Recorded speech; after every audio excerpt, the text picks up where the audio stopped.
Vous souhaitiez revenir évidemment en longueur sur ce drame et faire une sorte de chronologie d'une tragédie, Philippe de Villiers. Et vous voulez commencer les choses et prendre les choses dans l'ordre chronologique pour apporter un éclairage sur chaque séquence du drame. Et tout a commencé, selon vous, avec la conférence, on pourrait parler de réunion politique, plus de conférence, de Rima Hassan à Sciences Po Lyon, reçu en majesté à Sciences Po Lyon. Regardez.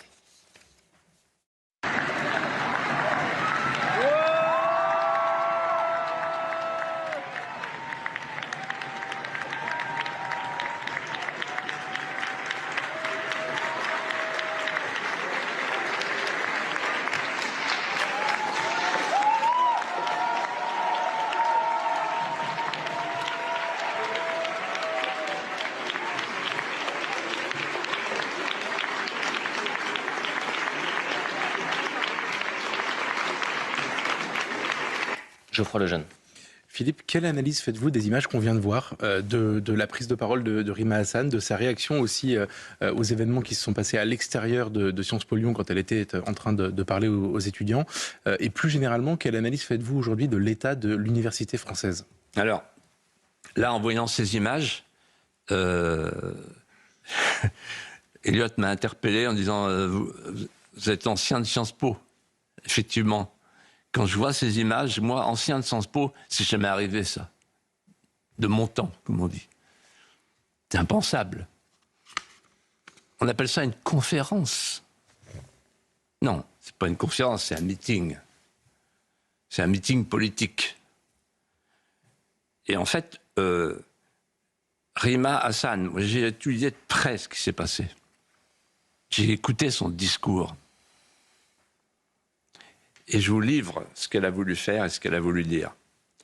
En fait, elle avait 3 objectifs en venant à Sciences Po Lyon. Premier objectif, c'était de faire passer le Hamas, qui est la branche palestinienne des frères musulmans, ne l'oublions pas, pour un mouvement de libération sur le thème de la libération de la mer au Jourdain, c'est-à-dire l'effacement de l'État d'Israël. Ça, c'est son premier objectif. Partout où elle va, partout à Sciences Po, dans les facs, le Hamas. Mouvement de résistance. Deuxième objectif, transformer ses auditeurs, les étudiants, en propagandistes auprès des populations arabo-musulmanes à la veille des élections municipales. Et troisième objectif, qui est dissimulé mais qui est très présent, préparer le 3e tour de la présidentielle. C'est-à-dire, en fait, préparer le chaos social, parce que Rima Hassan,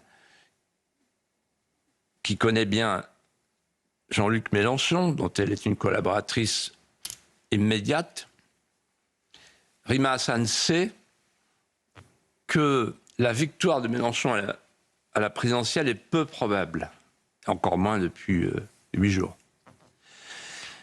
Mais que ce qu'ils veulent faire, c'est attendre la victoire du Rassemblement national pour bordéliser la France et créer une France des barricades. C'est-à-dire que, ou bien c'est les urnes, la créolisation des urnes, ou bien c'est la rue, l'apocalypse insurrectionnelle. Et donc, ce qu'elle fait avec son tour des universités, elle prépare l'apocalypse insurrectionnelle. C'est ça qu'elle prépare avec son kéfier. Alors maintenant, j'ajouterai quelque chose. J'ai regardé son compte, ce que je ne fais pas habituellement, c'est pas mon truc. Mais là, je me suis dit, je vais regarder ce qu'elle va dire. Et en fait, on a attendu les messages de compassion,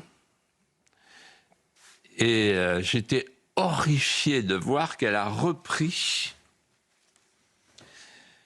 le mot de France Info qui dit il a refusé d'aller à l'hôpital. France Info, service public, 4 milliards, service public. Ça nous coûte 4 milliards, ça.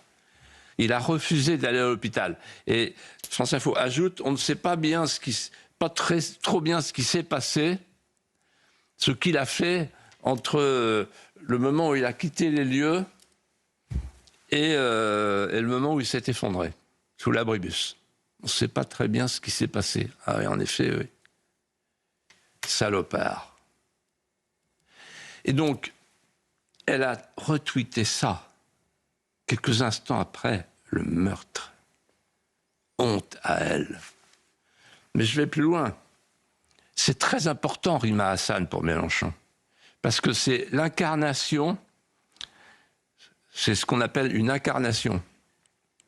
C'est l'incarnation d'une figure qui représente la doctrine de LFI.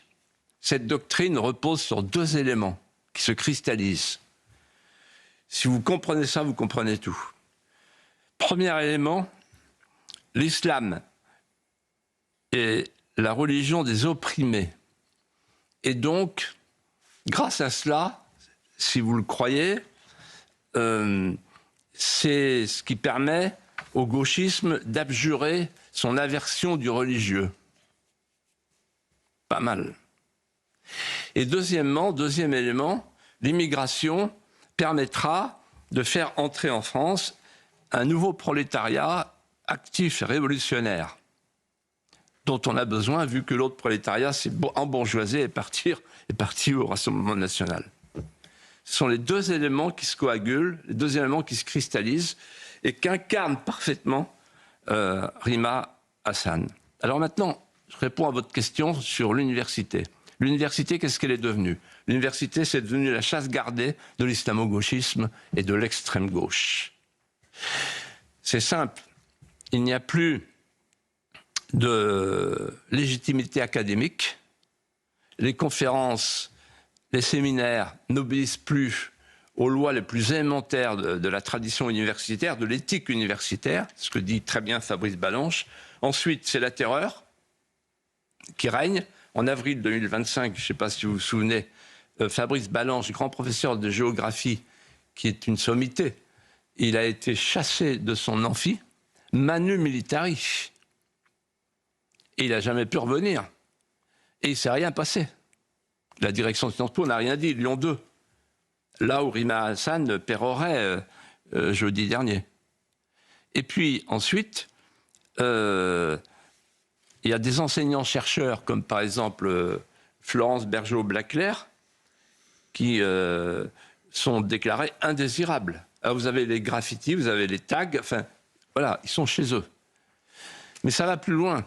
C'est qu'en fait, l'université française est devenue le bac de décantation, ou plutôt d'incubation de l'islamo-gauchisme. Je me souviens, on avait parlé ensemble, il n'y a pas très longtemps, que le ministre Philippe Baptiste, il est encore là, il sévit toujours, il avait dit non, l'islamo-gauchisme, c'est un mot qui n'entre pas dans le langage universitaire. Ah bon? Et pourtant, celui qui a permis à ce mot d'émerger, c'est Michel Foucault en 1979, quand il allait avec Jean-Paul Sartre faire la génuflexion oblique du dévot pressé sur un petit tapis sous un coudrier à Neauphle-le-Château, devant le grand homme qui était l'ayatollah Khomeini. Et c'est là qu'il a dit « Il faut établir une convergence politique et intellectuelle entre l'extrême gauche et l'islam politique ». C'est lui, le premier.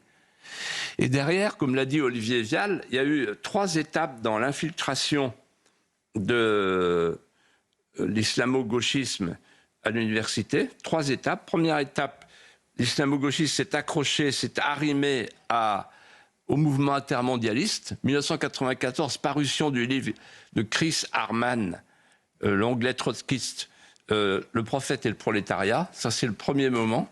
Donc, l'altermondialisme. Deuxième moment, l'invention de l'islamophobie. c'est Khomeini qui a dit qu'il faut utiliser ce mot pour fixer au sol tous ceux qui critiquent l'islam. Il n'y a pas l'équivalent avec la christianophobie. Et puis, troisième moment, c'est l'arrivée du wokisme. Si bien qu'aujourd'hui, l'université est prise entre l'islamisme et le wokisme. Mais ce qu'il faut bien comprendre, Eliott Geoffroy, c'est la stratégie de Mélenchon, qui est très habile. Mélenchon, en fait, il tient de deux mains son destin. Une partie du destin vient de ce qu'il a appelé la rue arabe, c'est-à-dire les quartiers souverains, là où se développe l'islamisme radical, et l'autre main, c'est les facs, où se développe l'islamo-wokisme. Et donc, en fait, il a, pour faire le frankistan, l'islamistan et le wokistan. Bien joué, l'artiste. On parlera de la France insoumise dans un instant. Je vous ai laissé poursuivre, évidemment, toute votre réflexion. Je connais trop bien les âmes chagrines sur les réseaux sociaux qui attendent la moindre phrase ou le moindre mot. Vous avez employé le mot salopard. Permettez-moi de modérer, évidemment, et de reprendre sur ce terme qui peut évidemment heurter certains. Alors, moi, je ne sais pas ce que c'est que cette modération, c'est la censure. Bon, mais attendez, comment vous appelez ces gens, par exemple, Ségolène Royal, qui vient de faire un tweet pour dire que c'est un scandale, cette marche blanche, pour un néo-nazi présumé. Vous appelez ça comment? Vous avez des mots pour ça? Non, mais voilà. J'entends évidemment. Comment il faut que je dise, Ségolène Royal, qui a été ma voisine, députée, qui a été présidente de la région Poitou-Charentes, qui a un très beau sourire, qui a séduit Monsieur Tebboune dans une démarche courageuse et élégante, qui n'est pas du tout une démarche de trahison. Il faut que je dise quoi? Il faut que je dise, oh, la domina, comme on disait au Moyen-Âge, avec sa cour d'amour, dame de haut port et de seigneurie. J'ai failli vous proposer cette déclaration de Ségolène Royal. Et attendez, vous savez, moi je vais vous dire, quelqu'un qui aujourd'hui, dans la situation où on est, avec ce qui se passe à Lyon, qui n'est pas en colère comme moi je le suis, ça veut dire qu'il lui manque quelque chose. Et cette colère, elle est partagée voilà. Par des millions de Alors, allez-y, Français. les réseaux sociaux, là, allez-y. Tout le monde a peur des réseaux sociaux, de l'ARCOM, etc. On tremble tous, tout le monde tremble pour la marche blanche. Il ne faut pas y aller, il ne faut surtout pas. Oh là là, attention, ça va être l'extrême droite, l'ultra-droite. Non, mais attendez, où on est où, là? Philippe. Eh oh, la France, elle est là, hein. Et là, en ce moment, il y a plein de gens qui nous regardent, là, qui prennent leur écart et qui disent « Ouais, il a raison !»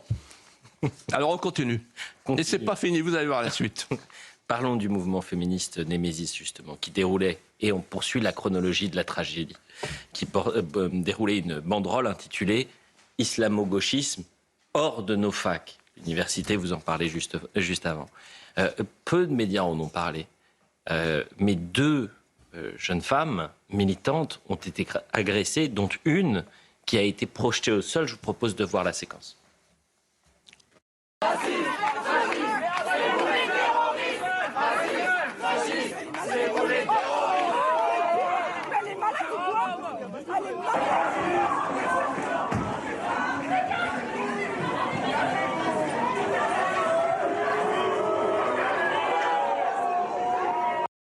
Et malgré cette agression, malgré les témoignages et le courage d'Alice Cordier, elle a été violemment attaquée à de nombreuses reprises, notamment par Jean-Luc Mélenchon qui, la semaine dernière, disait « c'est nous qui sommes agressés », l'inversion accusatoire. Réponse d'Alice Cordier. Face à des gants coquets, nous étions avec un drap, avec un simple drap, avec des inscriptions islamo-gauchistes hors de nos facs. Nous étions 7 jeunes femmes âgées entre 20 et 25 ans. Pour M. Mélenchon, ça c'est une agression. Pour moi, une agression, c'est ce qui est arrivé à Quentin, ce jeune homme catholique qui est venu simplement rendre service, protéger des jeunes femmes, puisqu'on est à un stade où, aux abords des réunions, puisque M. Mélenchon parle de réunions de la France insoumise, il faut sécuriser des jeunes femmes, il faut une protection. Donc c'est qu'aux abords des rendez-vous de la France insoumise, il y a des dangers. Ces rendez-vous sont dangereux. C'est ça, hein, ce qu'il sous-entend lui-même d'ailleurs. Et on a vu les images de cette agression d'une violence inouïe. On a Quentin qui est au sol, un homme, et accroupis sur lui, en train de lui rouer de coups pendant que d'autres lui mettent des coups de pied. Voilà. Face à ça, nous, on était avec simplement des draps et des pancartes. Voilà. Donc si pour monsieur Mélenchon, c'est ça une agression, moi j'ai une question à poser aux téléspectateurs. Qui sont vraiment les violents ? Qui sont vraiment les violents ? Qui sont vraiment les violents ? Geoffroy Lejeune. Alors Philippe, question très importante. La présence de Némésis devant Sciences Po Lyon jeudi dernier, relevait-elle du droit de manifester, ou bien, comme l'a expliqué une certaine presse, et je mets des guillemets, d'une provocation insupportable qui pourrait expliquer ce qui s'est passé après ? Non mais là on est dans le scandale absolu. Némésis, Alice Cordier. Alors d'abord, puisqu'on vient de la voir, je voudrais dire un mot sur Alice Cordier, parce que vous la connaissez, moi je la connais bien. J'ai appris à la connaître il y a pas longtemps, mais maintenant je la connais bien. En fait, Alice Cordier, c'est une jeune femme qui aurait pu très bien rester chez elle et qui a été très choquée en 2012 quand elle a vu sa petite sœur revenir à la maison après avoir été bousculée et agressée dans un tram par quelqu'un qui n'aurait jamais dû être en France. Et là, il y a eu un deuxième événement. 2016, les viols de Cologne. Deuxième traumatisme pour Alice Cordier. Et elle dit, qu'est-ce qu'on va faire ? C'est pas possible, on peut pas rester comme ça. Et troisième événement, les grooming guns. En Angleterre, c'est à des viols de jeunes mineurs par des Pakistanais. Et là, elle dit, avec quelques amis, on crée un mouvement qui s'appelle Némésis. Némésis, c'est la déesse grecque de la colère. Elle crée Némésis, qui a pour vocation de défendre la liberté de la femme, que les féministes traditionnelles de l'autre bord ne défendent plus, puisqu'elles acceptent le voile, par exemple.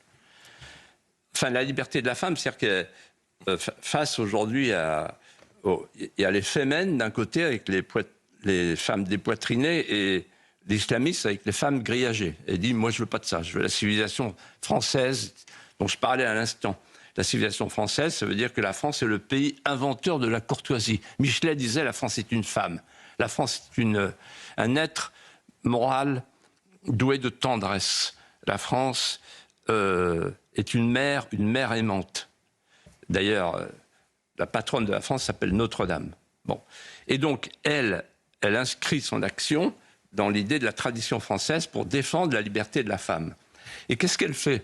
Qu'est-ce qu'elles ont fait à Lyon ? C'est courageux, elles étaient 7 filles qui ont mis une banderole, non à l'islamo-gauchisme. Enfin, l'islamo-gauchisme, vous venez de le rappeler, hors des facs. Très bien. Qu'est-ce que ça veut dire ? C'est du happening pacifique. Rien de violent là-dedans. Simplement, on a le droit quand même de protester contre l'avenue de Rima Hassan. Sinon, on est dans un pays totalitaire. 2 d'entre elles ont été agressées, dont une a été étranglée. Et à quelques pas de là, un groupe d'amis qui était venu pour les protéger, à leur demande, un groupe d'amis et non pas un service d'ordre, s'est fait agresser à son tour. Voilà l'histoire telle qu'elle s'est déroulée. Et donc, moi, je dis hommage à Némésis. Continuez, les filles, continuez. Battez-vous comme vous vous battez, c'est-à-dire pacifiquement et avec le sourire, en tenant bon. Vous savez, un jour, Solzhenitsyn, il m'a dit, vous savez, Philippe, je vais vous dire, ce qui vous manque en France, c'est terrible ce moment. Je m'en souviendrai toute ma vie. On était en train de prendre un café et il me dit, ce qui vous manque en France, c'est pas l'intelligence. L'intelligence, vous en avez plus que tous les autres peuples. Ce qui vous manque en France, c'est le courage. Et pour moi, Alice Cordier et ses amis, elles incarnent le courage français.